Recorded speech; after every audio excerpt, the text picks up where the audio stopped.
अस्सलाम वालेकुम नाज़रीन, डॉक्टर दानिश रियल फोकस के साथ हाजिर है। तोशाखाना केस की सज़ा को इस्लामाबाद हाई कोर्ट ने मुअत्तल कर दिया। आज आपने सुना होगा तोशाखाना केस जो इमरान खान को 3 साल की सज़ा दी गई थी और ज़ाहिर है 5 साल के लिए उनकी नाअहलियत थी, उस सज़ा को मुअत्तल किया गया, ख़त्म नहीं किया गया। जिस तरह और ज़मानत पे रहा किया गया, जिस तरह नवाज़ शरीफ साहब की सज़ा मुअत्तल हुई तो वो ज़मानत पे और मरीम नवाज़ साहिबा ज़मानत पे रहा हो गई।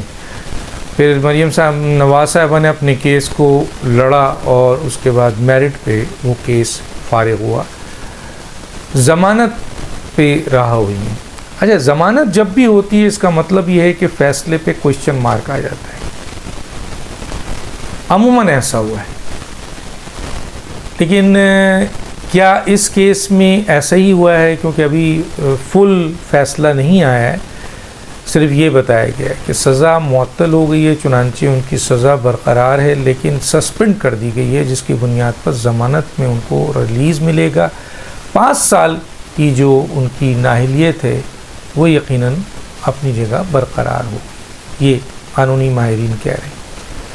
इससे पहले कि आया इस सज़ा जो इस्लामाबाद हाई कोर्ट ने सज़ा कॉन्स्टिट्यूशनल दी है, लॉफुल दी है, या ये अनकॉन्स्टिट्यूशनल अनलॉफुल है, इस पे बात करने से पहले मैं ज़रा केस को पहले थोड़ा सा बता दूं कि केस क्या था। तोशाखाना केस आपको पता है क्या था? जो तहाइफ लिए थे उसके हवाले से आपके इलेक्शन कमीशन ने इसके ऊपर उनको चार्जशीट किया था और फिर ये केस गया था सेशन कोर्ट में, और सेशन कोर्ट में तकरीबन 15 महीने तक ये केस चलता रहा। इमरान खान साहब ने एक दिन भी इस केस के मेरिट और डिमेरिट पे बात नहीं की, बल्कि हमेशा अपनी टेक्निकलिटीज़ की बुनियाद पर इस केस को तूल देते रहे। चुनांचे 15 महीने उन्होंने गुजार दिया। जज दिलावर साहब ने जब ये केस का फ़ैसला सुनाया तो ये बहुत सारे लोगों को ऑब्जेक्शन हुआ कि जी बहुत जल्दी में सुना दिया गया है। इवन के चीफ जस्टिस ऑफ पाकिस्तान ने जो है वो ऑब्जेक्शन की, वो मैं आपको बाद में बताऊंगा। पहले तो मैं आ जाता हूँ कि कभी भी सेशन कोर्ट का कोई फ़ैसला हो, सेशन कोर्ट क्रिमिनल प्रोसीडिंग में कोई फ़ैसला दे, करप्ट प्रैक्टिस इलेक्शन एक्ट 2017 की करप्ट प्रैक्टिस पे कोई सज़ा दे, पीपीसी पाकिस्तान पैनल कोर्ट के बुनियाद पे कोई सज़ा दे, तो ये अपील सेशन कोर्ट की हमेशा जो सुपरिटेंडेंसी ऑफ आपकी सुपरिटेंडेंसी ऑफ कोर्ट है, यानी 2039 का आर्टिकल है, तो हाईएस्ट अपील की जो फोरम है सेशन कोर्ट के इन केस क्रिमिनल केस के फ़ैसले के बाद वो हाई कोर्ट है हर सूबे की, और इस्लामाबाद हाई कोर्ट है वफाक की। चुनांचे ये अपील हाई कोर्ट में जाती है और हाई कोर्ट उस पर फ़ैसला देता है कि ये फ़ैसला बरकरार है, ये गलत है। फिर दोनों पार्टियों को इख्तियार है कि वो अपील सुप्रीम कोर्ट में करें अगर फ़ैसला उनके ख़िलाफ़ हाई कोर्ट देता है, नॉट सेशन कोर्ट। लेकिन इस केस की को ये बताना है कि आया ये कॉन्स्टिट्यूशनल केस है या अनकॉन्स्टिट्यूशनल, किस बुनियादों पे किया गया, तो मैंने ये थोड़ी सी बातें आपको बताई हैं कि कानून आइन क्या कहता है। अब आइए कि सेशन कोर्ट से एक फ़ैसला हुआ, वो हाई कोर्ट में अपील दाखिल की गई। दूसरी तरफ सुप्रीम कोर्ट ने भी इस अपील को टेकअप कर लिया। ना सिर्फ सुप्रीम कोर्ट ने इस अपील को टेकअप किया, बल्कि चीफ जस्टिस साहब ने रोज़ाना की बुनियाद पे कोर्ट लगा दी और डायरेक्शन दी इस्लामाबाद हाई कोर्ट को 1 बजे तक वो फ़ैसला सुनाए, वरना फिर हम अदालत लगाएंगे। पाकिस्तान क्या दुनिया की तारीख़ में कहीं ऐसा नहीं होता है कि सेशन कोर्ट के फ़ैसले के बाद हाई कोर्ट में उसकी अपील सुनी जा रही हो और चीफ जस्टिस या सुप्रीम कोर्ट उस केस को सुने, याद रखिएगा, सिर्फ सुने। यहाँ तो सुने नहीं, बल्कि एक अदालत लगा दी गई और उस अदालत लगाने के बाद बाज़ाब्ता सारे केसेस जो चल रहे थे पेंडिंग में डाल दिए गए। आपको पता है कि 55,000 केसेस सुप्रीम कोर्ट में पेंडिंग हैं, उनको नहीं सुना जाता। लेकिन इमरान खान का केस 99.9% सुना जाता है और 99% उनके हक़ में फ़ैसले दे दिए जाते हैं, चाहे वो अनप्रेसिडेंट हो, चाहे अनलॉफुल हो, चाहे वो अनकॉन्स्टिट्यूशनल हो, नो परवाह।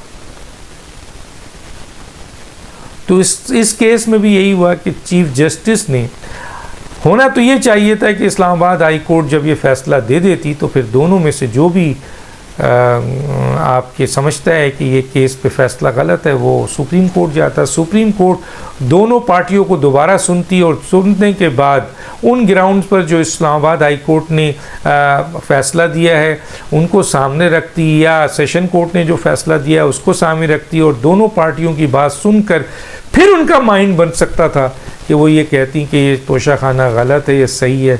लेकिन हमने एक नज़ारा और देखा, और पाकिस्तान ये दुनिया की तारीख़ में ऐसे सहूलतकार हमें नज़र नहीं आए कि अभी सेशन कोर्ट का फ़ैसला हो कि हाई कोर्ट में गया, हाई कोर्ट को नहीं पता कि इस केस का मेरिट क्या है, अभी उन्होंने सुना ही नहीं है दोनों पार्टी को, सुप्रीम कोर्ट में वो केस गया ही नहीं है।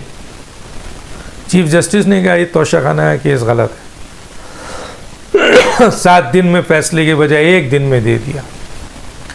जब सुप्रीम कोर्ट का चीफ जस्टिस अदालत लगाकर, जबकि उसका ये कॉन्स्टिट्यूशनल राइट नहीं है, लॉफुल राइट नहीं है, वो वहाँ बैठ जाए और इस्लामाबाद हाई कोर्ट पर प्रेशर बिल्डअप करे तो और डायरेक्शन दे कि ये गलत फैसला हुआ है, तो इस्लामाबाद हाई कोर्ट किस तरह अपनी सुप्रीम कोर्ट के चीफ जस्टिस को रिग्रेट कर सकती है। तो चुनांचे मौजूदा तोशाखाना के हवाले से इस्लामाबाद हाई कोर्ट का फ़ैसला अभी तफसीली नहीं आया है, लेकिन कानून के एक तालिब इल्म की हैसियत से मैं ये समझता हूँ कि ये फ़ैसला मेरिट पे नहीं है, ये फ़ैसला कानून और आइन के मुताबिक नहीं है, ये फ़ैसला सुप्रीम कोर्ट ख़ास तौर पे चीफ जस्टिस की डायरेक्शंस, धमकी, दबाव की बुनियाद पर है। क्योंकि इस्लामाबाद हाई कोर्ट ने जो फ़ैसला दिया है वो मेरिट पे अगर होता तो शायद ये फ़ैसला कुछ और होता। उन्होंने ये फ़ैसला दिया है जो सज़ा ये उन्होंने उस दबाव की बुनियाद पे दिया है। मैं नहीं कहता, दुनिया की तमाम इस वक्त जितने भी वकला हैं जो अहम तरीन मेरिट के वकला, वो कहते हैं कि ये सारा का सारा फ़ैसला सुप्रीम कोर्ट के दबाव पे है। किस तरह है कि Islamabad high court supreme court के चीफ जस्टिस की इस डायरेक्शन पे इस वाज़ेह तौर पे कहते ये फ़ैसला गलत है, इस्लामाबाद हाई कोर्ट ये कह देती कि ये फ़ैसला सही है, तो ये तो चीफ जस्टिस की और सुप्रीम कोर्ट की तौहीन थी।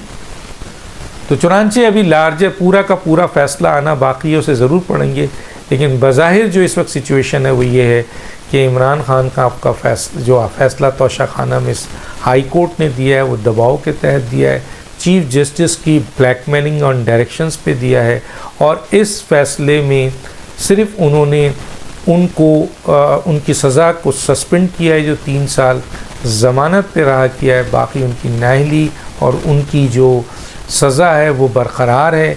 और ज़ाहिर है कि अभी ये केस चलेगा, अभी बहुत बाकी है वक्त। एक चीज़ दूसरी ये कि इत्तला दे दूं कि साइफ़र केस और 9 मई के जो फ़ौजी तनसीबात पर हमले के केस हैं उस पर ऑलरेडी FIA और पुलिस परमिशन ले चुके हैं, उनके पास परवाना है गिरफ़्तारी का इमरान खान के। जैसे ही यहाँ की ज़मानत होगी वहीं इमरान खान गिरफ़्तार होकर उसी जेल में रहेंगे और फिर उनके इन्वेस्टिगेशन जो चल रही है वो चलती रहेगी। अब इसमें फिर चीफ जस्टिस साहब किस तरीके से आए, क्योंकि माजी में हमने देखा है कोर्टों को सुप्रीम कोर्ट में फ़ैसला देते हुए गुड TCU मुजरिम के साथ जो सलूक, उसमें ये आया है कि जी इस फ़ैसले में ज़मानत, आइंदा कोई और केस है तो उसमें भी ज़मानत, और आइंदा कोई केस बना मुस्तकबिल में उसमें भी ज़मानत। दुनिया में ऐसा कहीं हुआ है, लेकिन पाकिस्तान की अदालतों में ऐसा हो रहा है। 55,000 पाकिस्तानी नहीं हैं, उनके केसेस नहीं हैं, दूसरे आइनी केसेस, दूसरे बड़े बड़े अहम केसेस की कोई अहमियत नहीं है सुप्रीम कोर्ट में मौजूदा चीफ जस्टिस के सामने सवाए इमरान खान के। तो ये बताता है ताल्लुक़ और ये इस तरह की दबाव कि इमरान खान को कानून और आइन में कितनी सहूलतकारी हो रही है और किस लेवल पर उनकी सहूलतकारी हो रही है। तो देखते हैं आगे, देखिए फ़ैसला तफसील आता है तो फिर हम आपको और भी डिटेल आपको सामने रखेंगे, और वो जो दोनों गिरफ़्तारी है वो किस वक्त होती है। रोकदानिश को याद दीजिए। अल्लाह हाफ़िज़।